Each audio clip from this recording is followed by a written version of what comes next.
So hi, welcome to the Good Noise Podcast with Kiliyan from Charming Liars. We're going to ask him some questions today. I'm going to start. So what inspired you guys to start the band, and what does the band name mean? So the band kind of started in England and predates me a little bit because the guitar player and the bass player, they've known each other since they were very young, like 15, and kind of just started making music together. And then they moved to the States, or LA more specifically, I think in 2014. I don't want to get the year wrong, but it was the best decision they made because they met me. Of And then course. Yeah, of course. And then we've been making music. I think we're coming on our fifth year. What the band name means, I wish I had a cheeky answer, and I'm sure if they were here, they'd give one. But uh, from what I can understand, they were at a bar once, and they were talking to the barmaid, and she thought they were faking their English accents because both of them are English, and she called them a couple of charming liars. So there it was. The name stuck. Oh, that's really cool. Yeah, that's That's really really cool. cool. Yeah, all right, solid. So, congrats on your newest release, Thanks. Losers. How do you felt the response to it so far? It's been incredible. And when we wrote that song, it was really a very personal song because we've been going through a lot of rejections left and right, a lot of doors slamming, and I kind of had hit a point where I wasn't going to let my external circumstances basically, define how I was going to feel as a person. I was still going to feel complete. So we wrote the song, and it's been amazing because I think that message has really resonated with a lot of people, Hmm. especially right now with everything going on. It's so crazy. It's so easy to kind of just get down on yourself. I find myself in kind of a negative state quite often more than I'd like to be. I turn on the news and I just get frustrated and angry. Yeah. But it's been incredible to see people from around the world really just identify with the song, and I couldn't ask for anything else. It's although I wrote it from a personal place, seeing people just connect with it, it's just one of those things. It's really cool. Yeah, Yeah, that was very wholesome. I'm happy you're getting that response. It's yeah. good. So I actually want to chat a little bit about your album with that same name. How is there any meaning behind the album name or cover art? So I mean, for us, we were very fortunate that before the pandemic hit, we had already recorded about six, like almost an album's worth of music. So it allowed us to release a song a month. Hmm. It wasn't super intentional for the EP or the record to be called Losers. It just happened to be the sixth song. I think it's the sixth song or something around there that we'd happened to release. So then we kind of just capped it as one thing. But we have a full length, hopefully, that by the end of the year and the end of the record cycle, we'll have released enough songs to fill one up. Hmm. And I think by then we'll have thought a little bit more on the album title. But for right now, it was really just the last song we released. So Okay, solid. So, can you tell me about your writing process for that same album that you're sure, working on? yeah. So the way it works for us usually is one of two ways. I mean, we throw a lot of different methods at the wall, but the two that seem to stick the most are either I'll come into the studio and Carnegie, who is our guitar player, but also produces all of our music, he'll have laid out kind of the bare bones of a song. So he's like, what do you think about this, this, this? And I usually like to listen to it once, go straight into the booth, and just kind of spit the first thing that comes to mind over it. Yeah. And I find that tends to be sometimes the best stuff because I don't know. I feel like if you have to overthink your melody, chances are you're going to overthink listening to it too. Hmm. So if it's simple and it just comes straight from the heart, then sometimes that kind of stirs the start. And then the other way is I'll sit down with an acoustic guitar and just strum around, and then I'll come out with the bare bones, and then we'll try and make an acoustic singer-songwriter song into a Charming Liar song, which Yeah, is an interesting process because we do not sound like a singer-songwriter band. that's fair. Yeah. Yeah. Wait, how long have you been doing that with just the going into a booth, just off the top of your head, just spitting out whatever comes? Since kind of the beginning, that's really, when I started writing music from day one, in a garage with my friends in high school, that's how we'd write. They would jam stuff and I would just sing the first thing that came to, my mind. And it was frustrating at first because you didn't have a recorder to record it. So you'd be like, oh, Hmm. wait, hold on. What did I sing there? Yeah, Uh, yeah. now that's why it's so crucial that I like don't want to over listen to the song and just want to go in after I hear it maybe once, because I want to capture kind of that lightning in the bottle. And sometimes it's not lightning, sometimes it's crap, but Yeah. you gotta try, and see what happens. Yeah, that's super cool. I love that so Awesome. much. Yeah. Yeah. So as you said, this is like a collection of songs so far. So what out of those took the longest to write, and which one is your favorite so far? Yeah, some songs took a week, some songs took a month to complete. I'd have to say my favorite's probably, I'll tell you, the one that took the longest to write was probably, I think, Favorite Show. It took a little while because we constructed it, and then, no, actually, I take that back. It was Flames. Because Flames, the bare bones came very quick on the acoustic guitar, but we had about 5 different versions of that song. Like, one was a little too rock, one was a little too pop, and we had to kind of dial it back and find, our way back to what our sound is. So that took the longest. As for my favorite, I'd say it's probably a tie between Losers and Favorite Show. I really like those songs, and I'm excited to play them live whenever that happens again, because we haven't done any of these songs live, so they're all very new to us still. Yeah. Oh man, that's exciting. Yeah. Yeah. So can you tell me where your headspace was while creating all those songs? You said this was all made like during quarantine, so that's a big part. Yeah, I was very lucky. In some respects, some of the newer stuff that hasn't yet come out was written in quarantine, but the songs that we'd released already were we'd recorded them right before we left for our European tour at the beginning of this year. Okay. And there was a few that we put the final touches on, like I think Losers was one of them. So there's definitely some angst bottled up from everything in that song, and a few other songs too. But there's a few songs that are going to be coming out in the next month that are a little more that were written kind of during this period. But yeah, it's always changing to answer your headspace question. It varies. When we were doing the first record, Thought, Flesh and Bone, I was super laser visioned on making this record. Like, it had to be perfect, and it made it hard because I was so frigid with it. And then with this next batch of songs, I was just kind of a little more relaxed with it, and I think the process was more enjoyable. And so yeah, it varied. Yeah. All right. Solid. Whenabouts was that European tour? Was that like right before the world shut down? Like, did you guys have to race to get home? What was that Literally like? during it. Yeah, it was. We were in Europe with Palais Royale, and great band, super nice guys. And the shows were all going very, very well. We had played, I think, like 14 dates, and we were hearing things that, like, in Milan, that's where things were getting very, very serious before it was hitting everywhere else in the country. And we knew Milan was on coming up in the next few weeks, but we figured, we'll see what happens. And then that show got canceled.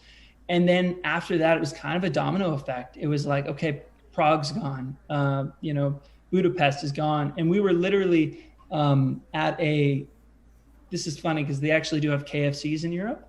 And we were at a KFC there, and we had just finished eating, and we were driving to the next city, which was Budapest, and the manager calls and says it's canceled. And we're like, okay, well, let's drive to the one after that.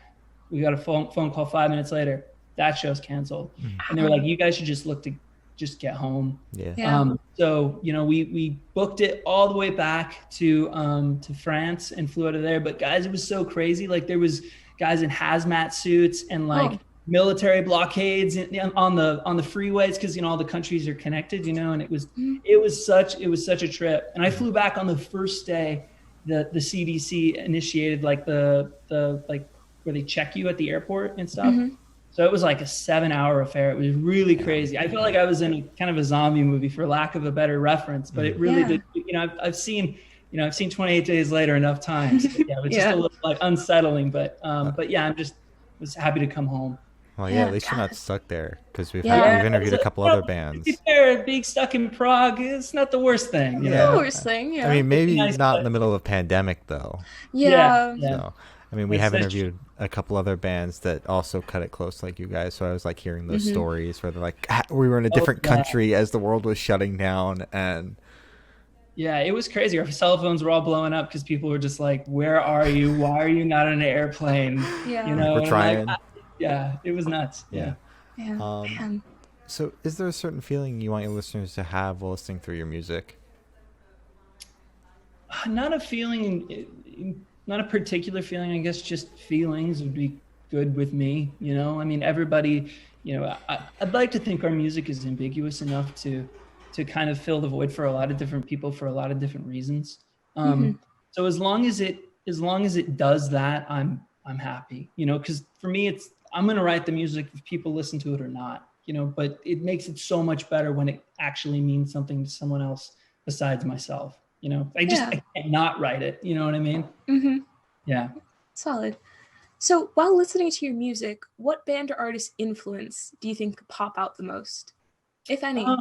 Yeah, I mean, we get this reference sometimes, and I'm always thrilled over the moon when we get it. Like Depeche Mode is one, and that's awesome because I really love the heavy '80s, goth synth music. Mhm. Like that stuff's really cool, and I've always appreciated it. But then there are other references that people wouldn't get, like when it comes to writing lyrics. I'm very there's artists like Jackson Brown or Third Eye Blind, which are very lyrical. Like their lyrics are just they mean something more than just writing rhyming bed with head. Like Yeah. it's there's something else going on. And shamelessly, I do rhyme bed with head in a song called Insomnia, so I'm no better. But I'm just saying that there's artists like that I really aspire to kind of be like. So Yeah. lyrically, at least.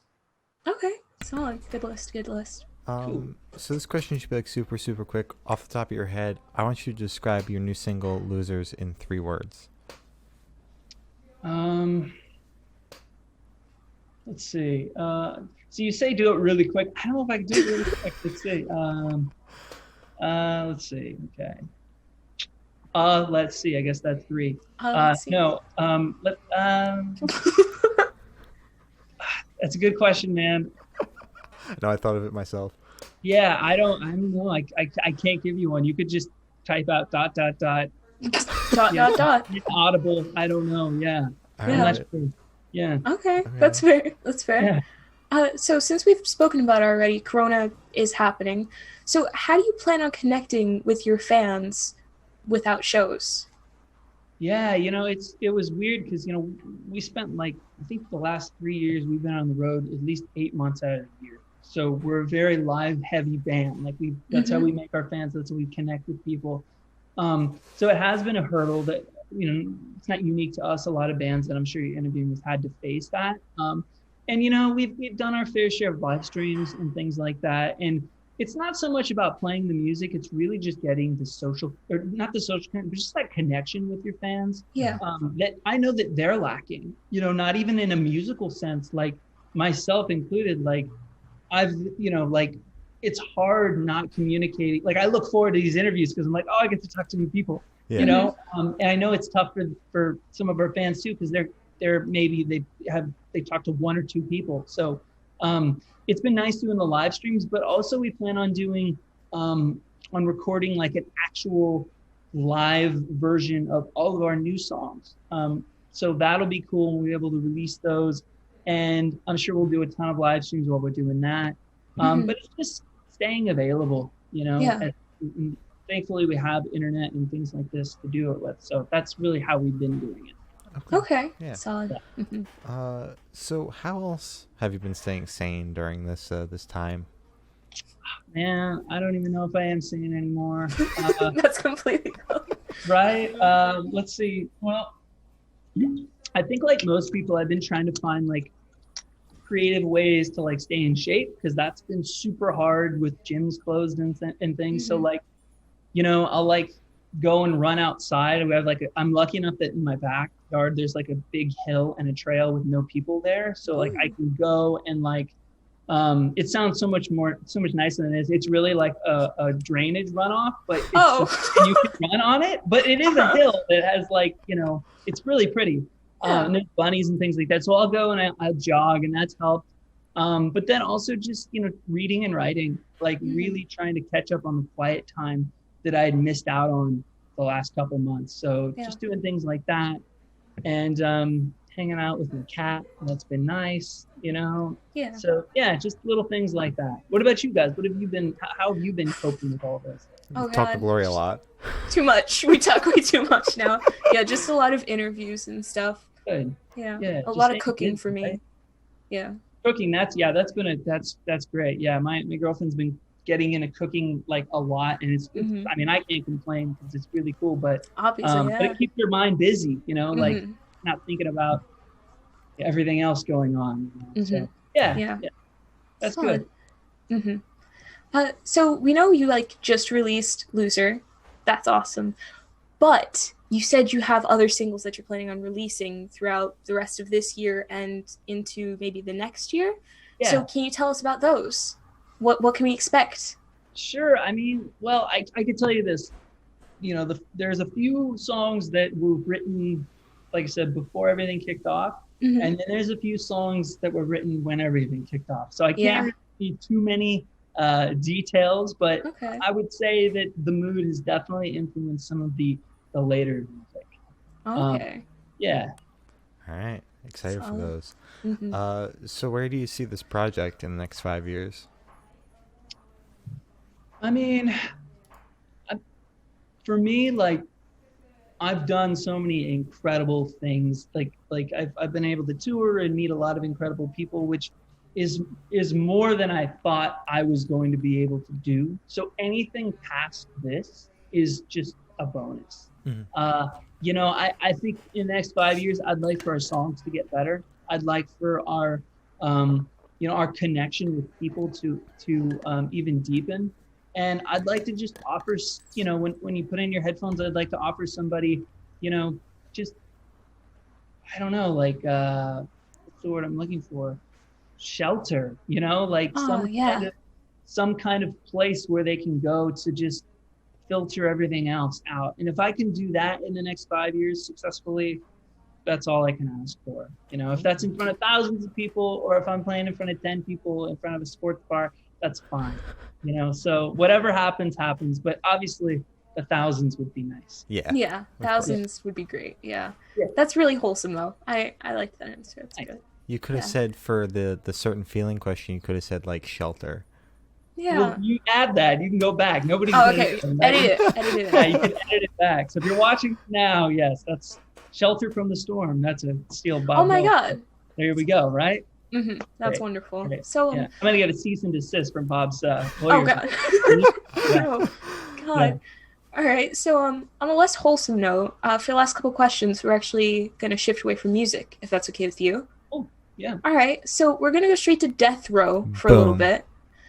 So The place in prison or the record? Like, no, not the record. The place in prison. oh, I thought you meant like the record company. I was like, okay, No. like we're okay, all right, No. We're the place in prison. gotcha. All right. So if you're on death row, not the record label, what would you have for your last meal and drink?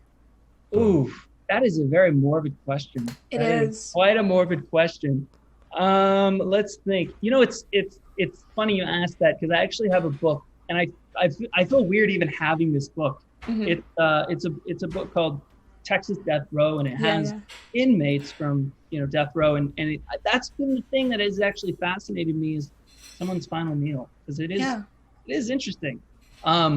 But my final meal would be one of two things. It'd either be In-N-Out, because I love it. It's so good. Or it would be my mom's ribs, but like a day old mom's ribs, because when they're kind of cold, something magical happens to them in the refrigerator. I don't know what it is. But that would probably be it. And what a sad last meal that would be. Yeah. Oh, wait, but do you have a drink? Oh, to drink. Yeah, you need your drink. Probably enough of something to remind myself I'm not on death row. That would probably be a good thing. But if not that, then I would have to go, oh, okay. There's a soda that they only make in Arizona, in Tombstone, called Doc Holliday, named after the gunslinger. And it's a combination of kind of like Dr. Pepper and cherry cola.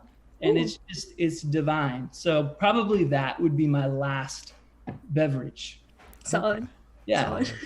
Solid. So if you could live in one fictional world for a week, where would you live? Oh man. One fictional world for a week. You know what I think would be an interesting place to live, and it's this. I guess it counts as fictional because it's in the. Just can I time travel? Sure. Yeah, sure. Is that a thing? Yeah. Sure. I would love to shadow Elvis Presley for a week. Mm. Like go down to Graceland when he was like in his prime and like maybe like I don't know 69 or 70, you know, and really just watch him because I just find him such a fascinating person, you know, from the karate demonstrations to like being the king of rock and roll and all these things. So maybe that I think that would be a really fascinating thing. Okay, solid. Yeah, we haven't gotten that question before. What Can are, you what time are some travel? of the answers you've gotten from that before? Because honestly, I'm more curious about the death row question. What's the weirdest food that somebody's said that they would have? Oh my god. I'm So we got a cop's heart once. Oh man, okay. Yeah. I'm pretty sure we got a baby, which was like I don't remember that one. Was I Was that- was I was that- zoned out for that one? I think you probably zoned out for that one. I'm pretty That's sure somebody said a crazy. baby. Well, if I heard a Um, baby, I think I'd come back. I'm just gonna. would We got. Jolt you back to reality. Yeah, I think someone told us they'd eat a shit ton of edibles, so they couldn't feel what Yeah. was gonna happen. I feel like that would be a terrible experience because Yeah. like being high and knowing you know, that's coming. Like, oof. Mhm. I get anxiety anyway. Yeah, You know, that Yeah. just makes it so personified, so much worse. and Okay, interesting. Yeah, I was curious about that. Okay. lots of Taco Yeah. Bell, like to the point where they Lots. should sponsor us. That's how Yeah. many times people have given Yeah. that answer. Okay. Well, there you go. There you go. That could be an interesting pivot into getting a sponsorship. Definitely, Yeah. definitely. Solid. So I have the honor of asking the last question. Every single person we've spoken to has actually said it's the most important question. What is your favorite color? I think it's a tie between either turquoise or green. Ooh. I've always loved turquoise. I just think it's such a almost like maybe not a turquoise, but like an aqua green. You know, that Ooh, greenish. yeah, blue, yeah, you yeah. know what I'm talking about? But when I was really young, it was green because I don't think my mind could wrap its head around the fact that blue and green could actually go together. But as I've matured, I think the combination of the two really just ticks the boxes for me. Definitely. Solid. That's good. Great. So as Glory said, that's all the questions we have today. Is there anything that you would like to plug? Well, you know, if you guys are interested in what we do musically, you can find us on Spotify or Instagram at Charming Liars. So no fancy underscores, just the name.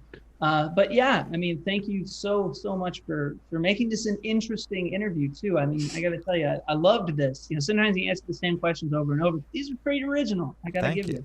Thank you. Yeah. Thank you, Awesome. thank you. Yeah. Well, thank you for sitting down with us. This has been Kiliyan from Charming Liars, and we are the Good Noise Podcast.